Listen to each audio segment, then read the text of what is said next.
இது சுரேஷின் 50-50 உண்மைக்கு பக்கமாக இருபுறமும் சமமாக நிகழ்ச்சிக்கு உங்களை அன்புடன் வரவேற்கிறேன்.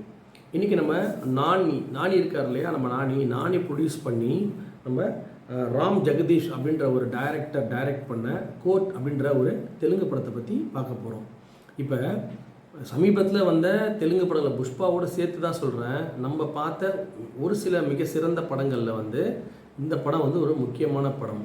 இந்த படம் தெலுங்கு படத்து மேலே இருக்கிற ஒரு அபிமானத்தை மறுபடியும் அதர் ஆடியன்ஸ் மேலே ஒரு ஒரு நற்பெயரை ஏற்படுத்தியிருக்குன்னு சொல்லலாம். அதுக்கு மிக மிக முக்கியமான காரணம், இந்த படத்தினுடைய கதையை விட இந்த படத்தில் நடித்த நடிகர்கள் உண்மையாக ரியலாக ஆக்ட் பண்ணியிருந்தாங்க.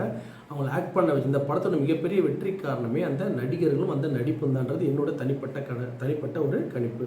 இதில் நம்ம அர்ஷத் ரோஷன் ஒரு சின்ன பையன், 19 வயசு பையன் நடிச்சிருப்பார். ஒரு சின்ன பையன் அந்த வயசில் எப்படி இருப்பான், எப்படி துணுக்குன்னு இருப்பான், எப்படி பெண்கள்கிட்ட பேசுவான், எப்படி அம்மா அப்பாட்ட பேசுவான்னு எல்லாத்தையுமே 100% பர்ஃபெக்டாக பண்ணது அர்ஷத் ரோஷன்.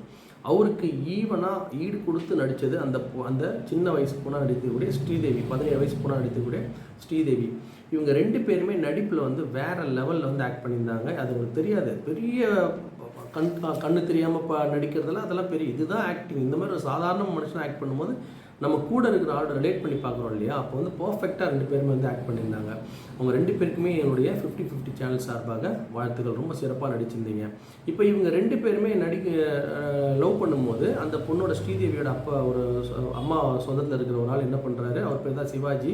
அவர் என்ன பண்ணுறாரு, போக்சோ சட்டத்தின் கீழே இவன் பொண்ணுக்கு 17 வயசு தான் ஆகுது, இவன் ஏமாற்றி என் பொண்ணை காதலிச்சு ஏமாற்றிட்டான், அப்படி தவறான முறையில் நடந்துக்கிட்டான்னு சொல்லிட்டு என்ன பண்ணுறாரு, எடுத்துன்னு போயிட்டு போலீஸில் கொடுத்து கோர்ட் வரைக்கும் போயிட்டு கோர்ட் தண்டிக்க போகுது. அதாவது நாளைக்கு தீர்ப்பு சொல்ல போகுது, இவருக்கு எதிராக தீர்ப்பு சொல்ல போகுது, ஹீரோக்கு எதிராக தீர்ப்பு சொல்ல போகும்போது அங்கே ஒருத்தரை கேள்விப்பட்டு ஒரு பெரிய வக்கீலை கேள்விப்பட்டு ஒரு ஊருக்கு போகிறாங்க.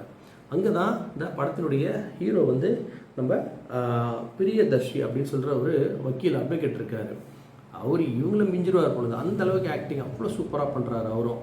ஸோ அந்த ஒரு அட்வொகேட் மாதிரி அவர் அந்த அட்வொகேட்டாகவே இருந்தான்னு சொல்லலாம். அந்தளவுக்கு மிக சிறப்பாக நடிச்சிருந்தார். அவர் என்ன பண்ணுறாரு, அவங்க சீனியர் இந்த கேஸ் எடுக்காததால் சீனியருக்கு எதுவுமே கேஸும் கொடுக்க மாட்டுறாரு. சரி, தன்னை ப்ரூவ் பண்ணோன்னு சொல்லிட்டு இந்த கேஸ், அதாவது திங்கக்கிழமை ஜட்ஜ்மெண்ட் அந்த டைமில், அந்த ஒரு கிரிட்டிக்கலான டைமில் அங்கே போயிட்டு ஒரு சில பாயிண்ட்டை சொல்லி கேஸை நிறுத்தி வாதாடி அதில் ஏற்ற இறக்கங்கள்லாம் பார்த்து கொண்டு மறுபடியும் அந்த சின்ன பையன் 2 பேர் அவன் இன்னசென்ட் அப்படின்னு சொல்லி அவனை ரிலீஸ் பண்ண உதவி பண்ணுறது தான் இந்த கோர்ட் படத்துடைய கதை. போக்சோ சட்டத்தில் அவரை ரிலீஸ் பண்ணுறது தான் கதை. அப்போ அந்த போக்சோ சட்டம் எப்படி தவறாக பயன்படுத்தப்படுதுன்னு ஒரே ஒரு உதாரணம் சொல்லுவார். இந்த போக்சோ சட்டம் ஏன் வந்தது அப்படின்னு சொன்னால், ஒரு 18 வயசுக்கு குறைவான பெண்ணை ஒரு 40 வயசு 45 வயசு ஆள் இந்த மாதிரி பண்ணாங்க, இந்த மாதிரி தவறாக நடந்துக்கினாங்க அப்படின்னு சொன்னால் அவங்கள தண்டிக்கிறதுக்காக கொண்டு வரப்பட்ட இந்த ஒரு சட்டத்தை 17 வயசுக்கும் 19 வயசுக்கும் ஓவர் நைட்டில் என்ன பெரிய அவனுக்கு ஒரு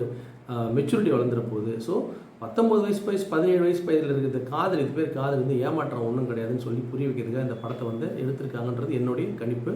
நல்லாவும் காமிச்சிருக்கிறாங்க. இந்த படத்தில் நம்ம எதை ரொம்ப பெருசாக பேசணும் அப்படின்னு சொன்னால், நம்ம ஆல்ரெடி சொன்ன மாதிரி ஆக்டிங்.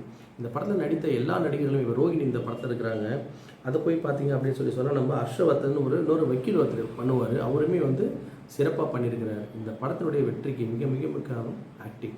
அதை இந்த தெலுங்கு படத்தில் எடுத்திருக்கிற டைரக்டர் ராம் ஜெகதீஷ் அவர்களுக்கு இதே மாதிரி வேறு சில படங்கள் எடுத்து மேலும் பல நடிகர்களை உருவாக்கணும்னு சொல்லிட்டு கேட்டுக்கொள்கிறோம். நன்றி, வணக்கம்.